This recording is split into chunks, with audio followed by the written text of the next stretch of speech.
Good morning students. तो इस video में हम कंटिन्यू कर रहे हैं जो हमने प्रीवियसली चैप्टर छोड़ा था अपना, जिसका नाम है ट्विन मेलोडीज़। ट्विन मेलोडीज़ यानी कि जुड़वा ट्यून्स, जो धुन होती है म्यूज़िक की, ट्यून। तो एक्ट 1 हो चुका था, एक्ट 2 हो चुका था, और क्लास 9th इंग्लिश की कावेरी बुक के ऊपर हमारी सीरीज़ चल रही है। पूरी प्लेलिस्ट का लिंक इस वीडियो के डिस्क्रिप्शन में आपको मिल जाएगा।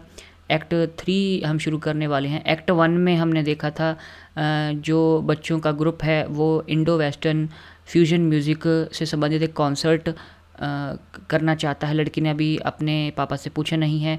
एक्ट 2 में हम बात करते हैं कि लड़की अपने माता पिता से बात करती है परमिशन लेने के लिए, लेकिन पापा साफ साफ इनकार कर देते हैं। और एक्ट 3 में क्या होता है? अब तक की कहानी ये है कि लड़की को परमिशन नहीं मिली है। एट इकबाल्स हाउस, ये एक्ट 3 है। इकबाल के घर पे Avinash and Peter are there too, Avinash और पीटर भी वहाँ हैं। श्रुति एंटरिंग, श्रुति उनके घर पे एंटर हुई है। तो ये 4 बच्चे हैं, इकबाल, अविनाश, पीटर और श्रुति। श्रुति यानी कि इकबाल के घर पे आ गई है। अब चारों दोस्त इकट्ठे हैं। इकबाल लुक, इकबाल कहता है, एक मिनट रुकना जरा, 1 minute.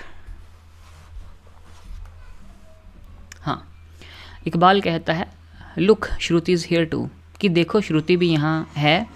Did you tell your parents finally, क्या आपने अपने पेरेंट्स को, माता पिता को बता दिया आखिर में?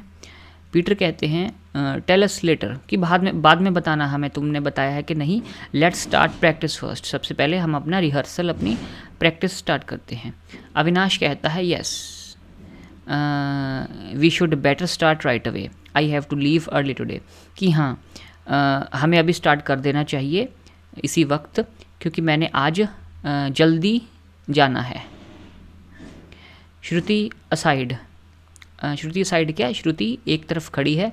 ओ how much I enjoy performing this piece, Shruti कहती है कि मैं पीस यानी कि ये गाने का जो पार्ट है, ये वाला हिस्सा, इसको परफॉर्म करना मुझे बहुत अच्छा लगता है, मैं बहुत इन्जॉय करती हूँ। Perhaps I can practice one last time, कि शायद एक आखिरी बार मैं इसको प्रैक्टिस कर लूँ। And soon after that I will tell them that I can't join them for the performance. अच्छा, श्रुति जो है, श्रुति अपना साइड पे खड़ी होकर खुद सोच रही है कि मुझे इस म्यूज़िक का ये वाला हिस्सा परफॉर्म करना कितना अच्छा लगता है, कि शायद मैं एक आखिरी बार प्रैक्टिस कर लेती हूँ, और प्रैक्टिस करने के बाद फिर मैं इनको बता दूँगी कि मैं इनको परफॉर्मेंस के लिए ज्वाइन नहीं कर सकती। दे बिगिन प्रैक्टिस, वो अपना प्रैक्टिस सेशन शुरू करते हैं। In the middle of the performance, performance के बीच में श्रुति's पेरेंट्स एंटर द रूम, श्रुति के माता पिता वहाँ पे आ जाते हैं, उस कमरे में जिस कमरे में प्रैक्टिस कर रहे हैं ये दोस्त, यानी कि इकबाल के घर माता पिता आ गए उस कमरे में। And stand in a corner, और एक कॉर्नर पे जाके, एक कोने में जाके वो खड़े हो जाते हैं। Slowly her parents become engrossed and Shruti's father taps his feet. Engrossed का मतलब क्या होता है? NGROSSED, immersed. इमर्स्ड का मतलब होगा डूब जाना, कि वो म्यूज़िक में डूब जाते हैं। जो श्रुति के पेरेंट्स होते हैं धीरे धीरे म्यूज़िक में डूब जाते हैं, और श्रुति के पापा अपने पैरों को टैप करने लग जाते हैं, जैसे कि स्लोली डांस करने लग जाते हैं। And is scene evidently enjoying, और उनको फिर ऐसे वो मूव कर रहे हैं जैसे कि वो एन्जॉय कर रहे हैं उस म्यूज़िक को। As soon as the performance comes to an end, और जैसे उनकी परफॉर्मेंस ख़त्म होती है, her parents move towards the centre of the stage in the room as they clap. बच्चों को भी पता नहीं है, बच्चों ने परफॉर्मेंस दी थी। जैसे ही परफॉर्मेंस ख़त्म हुई तो श्रुति के पेरेंट्स उस कमरे में सेंटर स्टेज पे आ जाते हैं और क्लैपिंग करनी शुरू कर देते हैं, ताली बजाना। नबिन क्लैप्स फ्यूरियसली, जो नबिन है बड़े ज़ोर से, बड़ी जल्दी से वो क्लैप करता है। He wears an expression of pride on his face, और जो पापा हैं श्रुति के, नबिन, उनके चेहरे पे प्राइड है, कि वो बहुत उनको बहुत गर्व महसूस हो रहा है। Shruti is startled at once with the clapping, और क्योंकि बहुत फ्यूरियसली, बहुत तेज़ और बहुत नॉइजली वो क्लैप कर रहे थे पापा उसके, तो श्रुति तो एक बार डर जाती है, घबरा जाती है, उसको शॉक लगता है कि अचानक ये क्या हुआ। नबिन कहते हैं वाह हाउ सोलफुल, कि वो तारीफ़ करते हुए कहते हैं कि वाह कितना सोलफुल था, कि म्यूज़िक आत्मा को टच कर गया। You all have done a wonderful job, तुम सब ने बहुत बढ़िया काम किया। यू टू श्रुति, तुम भी Shruti. You did not lose sight of the notes of the raga even once and performed it to excellence, और तुमने एक भी नज़र नहीं छोड़ी, एक भी राग तुमने नहीं छोड़ा, ध्यान रखा राग को कैसे गाना है, और बहुत एक्सीलेंटली तुमने परफॉर्म किया। लीला यानी कि श्रुति के मम्मा कहते हैं, ओ यस चिल्ड्रन, हाँ बच्चों, यू ऑल वर अमेजिंग, तुम सभी बहुत बढ़िया थे। If this is the result, अगर ये नतीजा है, then we can say you have run your practice sessions very successfully. और वो कहते हैं कि अगर ऐसा नतीजा निकला है प्रैक्टिस करने के बाद, तो मैं कहूँ कि तुम्हारे प्रैक्टिस सेशंस बहुत सक्सेसफुल रहे हैं, तो आपने जी तोड़ मेहनत की है। चिल्ड्रन गिगल, गिगल यानी कि हल्के से हंसना, बच्चे सभी हल्के से मुस्कुराए। हल्के से मुस्कुराना क्या होता है? GIGGLE।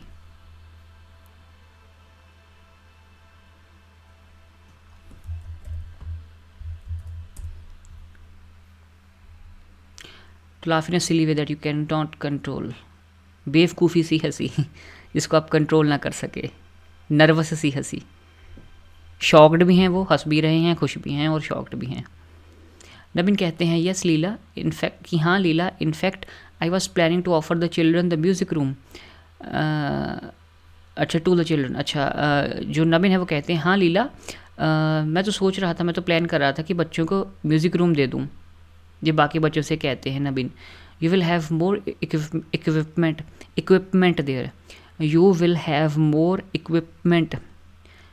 Equipment there and will be able to practice regularly, कि तुम्हारे पास और ज़्यादा वहाँ पे साज होंगे, म्यूज़िकल इंस्ट्रूमेंट्स और इक्विपमेंट होंगे, और अच्छे से प्रैक्टिस तुम कर पाओगे डेली। अविनाश कहता है थैंक यू सो मच, कि आपका बहुत बहुत शुक्रिया, means a lot to us, ये बात आपकी हमारे लिए बहुत मायने रखती है।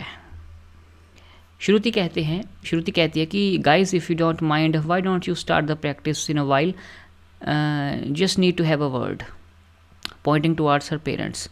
कि श्रुति अपने दोस्तों को कहती है कि गाइज़ अगर तुमको बुरा ना लगे तो मैं थोड़ी देर में आती हूँ, मुझे अपने पेरेंट्स से बात करनी है, तुम अपना प्रैक्टिस सेशन स्टार्ट कर दो, मैं ज़रा अपने पेरेंट्स से बात करके आई। पीटर कहता है ऑफ कोर्स नो इश्यूज़, कि हाँ कोई बात नहीं, कोई प्रॉब्लम नहीं है, हाँ बिल्कुल। Shruti and her parents move to one side of the stage in the room, कमरे में स्टेज की एक तरफ पेरेंट्स श्रुति के और श्रुति चले जाते हैं, and the other children move to other, और दूसरी तरफ स्टेज के बाकी बच्चे चले जाते हैं। दे प्रैक्टिस इन माइम, कि वो माइम में प्रैक्टिस कर रहे हैं, यानी कि बिना बोले इशारों में ही प्रैक्टिस कर रहे हैं। That is only their actions are seen without sound, कि उनकी साउंड सुनाई नहीं दे रही, सिर्फ एक्शंस सुनाई दे रहे हैं, जैसे उनको ब्लर कर दिया गया हो। ठीक है, स्टोरी में एक तरीके से उनको ब्लर कर दिया गया है। अब बात पेरेंट्स और श्रुति के बीच में होगी।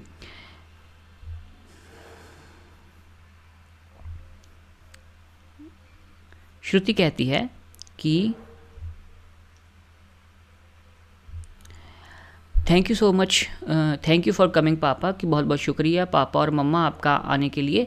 And papa I want to tell you that I will always take my art seriously no matter what I do, कि पापा मैं आपको बता दूं कि मैं हमेशा अपनी कला को बहुत ही सीरियसली लूँगी, कुछ भी हो चाहे। And I am glad that you support my decision to play in a fusion group, और मैं बहुत खुश हूँ, ग्लैड यानी कि खुश हूँ, कि आपने फ्यूजन ग्रुप में मुझे मेरा जो डिसीजन था कि मैं प्ले करूँ, इनको ज्वाइन करूँ, वो आप उसको सपोर्ट दे रहे हो। नबिन कहते हैं warmly placing his hand on her shoulder, Nabin अपनी बेटी के कंधे के ऊपर हाथ रखते हैं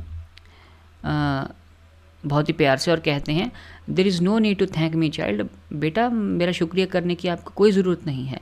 I must admit it was Leela who opened my eyes, कि मैं ये मानता हूँ, बिल्कुल मानता हूँ कि लीला थी जिसने मेरी आंखें खोली।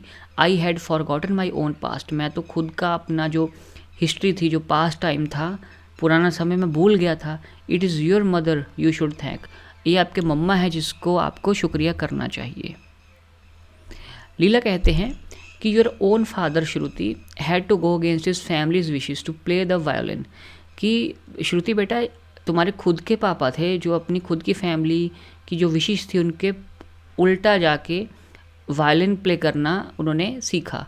His was a family of vocalists, his was a family of vocalists, यानी कि उनके जो फैमिली थे वो वोकलिस्ट्स थे। वोकलिस्ट्स कौन होते हैं? जो म्यूज़िक के बोल गाते हैं, ठीक है। हम म्यूज़िक वोकल्स शब्द से बना है वोकलिस्ट्स, जो गाना गाते हैं। और जो वायोलिन प्ले करते हैं, गिटार प्ले करते हैं, वो आपके म्यूजिशियन हो गए, जो म्यूज़िक बजाते हैं, म्यूज़िक बनाते हैं, ट्यून्स धुन बनाते हैं। वोकलिस्ट्स जो हैं वो शब्दों के ज़रिए गाना गाते हैं।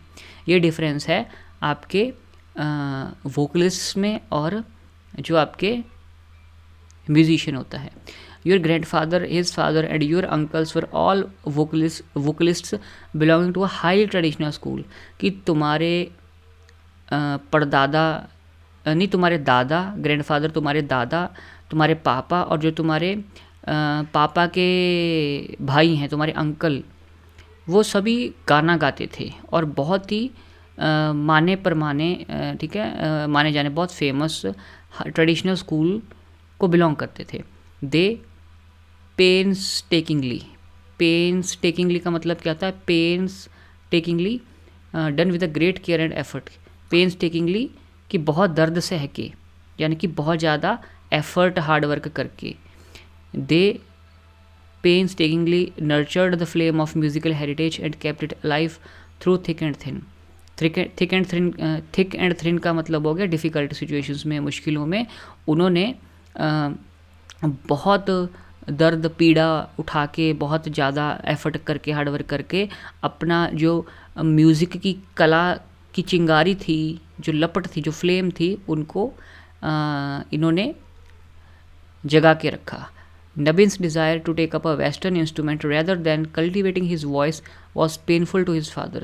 कि नबिन की, यानी कि अपने हस्बैंड की बात कर रहे हैं लीला, श्रुति के फादर की, कि जो नबिन थे उनकी इच्छा थी, नबिन की जो इच्छा थी कि वो एक वेस्टर्न इंस्ट्रूमेंट को उठाया उन्होंने, बजाय इसके कि वो अपनी वॉइस को कल्टीवेट करें, ठीक है, गाना गाएं, अपनी आवाज़ को निखारें।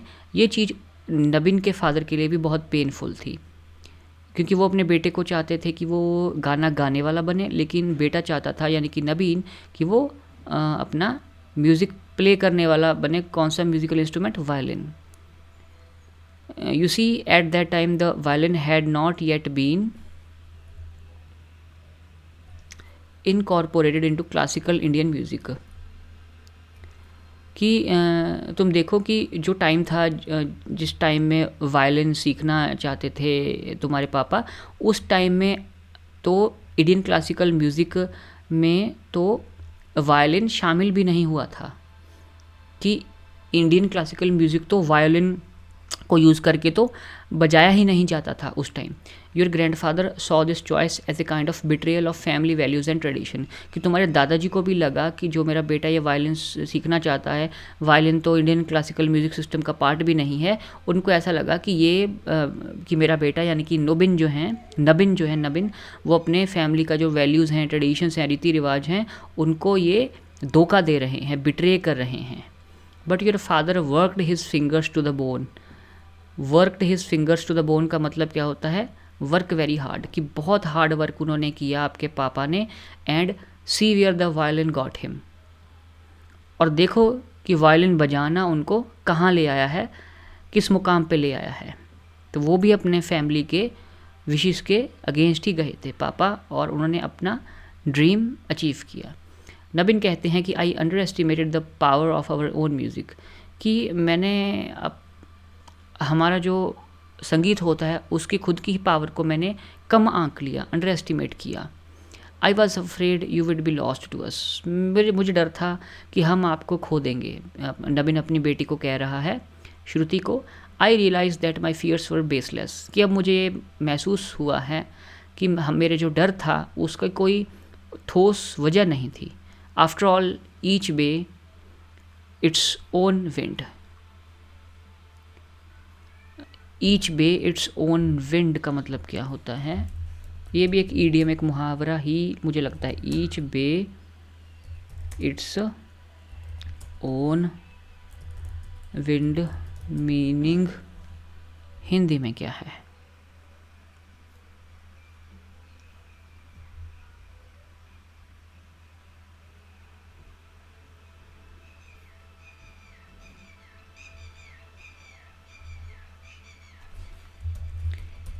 क्लियरली अभी पता नहीं लगा. Each be its own wind एक फिजियन प्रोवर्ब है, Fiji, highlighting that every place situation personal unique characteristics challenges and local conditions. अच्छा, each be its own wind, इस मुहावरे का मतलब ये हो गया कि हर एक इंसान की अपनी दिक्कतें, अपनी कंडीशंस, अपने कैरेक्टरिस्टिक्स, अपने अपने चैलेंजेस होते हैं. ठीक है, तो वैसे ये इसको ऐसे समझ लो कि हर एक को खुद को अपना रास्ता खुद बनाना पड़ता है.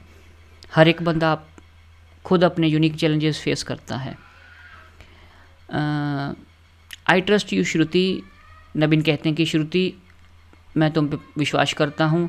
And I will root for your group at the concert. और जो कॉन्सर्ट है, म्यूज़िकल इवेंट, उसमें मैं आपका जो ग्रुप है, फ्यूजन ग्रुप, उसको मैं पूरी तरीके से अपनी सपोर्ट दूंगा.